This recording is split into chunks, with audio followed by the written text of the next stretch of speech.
इस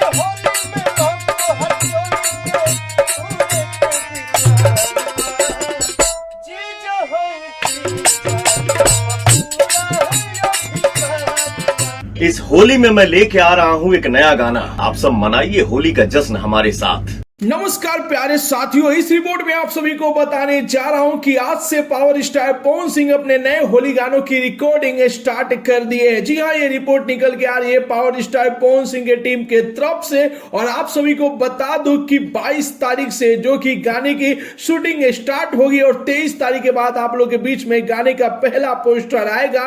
यानी कि आप सभी को और 3 से 4 दिन वेट करना पड़ेगा। आज से जो कि पावर स्टार पवन सिंह गाने की रिकॉर्डिंग शुरू कर दिए हैं और 1 से 2 दिन जो कि रिकॉर्डिंग होगा और उसके बाद शूटिंग स्टार्ट किया जाएगा और एक ही गाने को शूट करके आप लोग के बीच में रिलीज कर दिया जाएगा। यानी कि 23 तारीख के बाद आप लोग के बीच में पावर स्टार पवन सिंह इस साल का होली का पोस्टर रिलीज होगा और उसी पोस्टर में बताया जाएगा कि गाना किस दिन रिलीज होगा, कितने बजे रिलीज होगा और किस कंपनी से रिलीज होगा। तो बस आप लोग धैर्य बनाए रखिए। आप लोग के लिए सबसे ब्रेकिंग न्यूज ये है कि आज से जो कि पावर स्टार पवन सिंह होली गानों की रिकॉर्डिंग शुरू कर दिए हैं। तो बस आप लोग इंतजार कीजिए। तो ये रिपोर्ट आप सभी को कैसा लगा और कितना बेसब्री से आप लोग पावर स्टार पवन सिंह के नए होली गाने का इंतजार कर रहे हैं, अपना राय जरूर ही कमेंट बॉक्स में बताइए। मिलते अगले वीडियो में एक नया न्यूज के साथ, तब तक के लिए बाय बाय, टेक केयर, जय हिंद।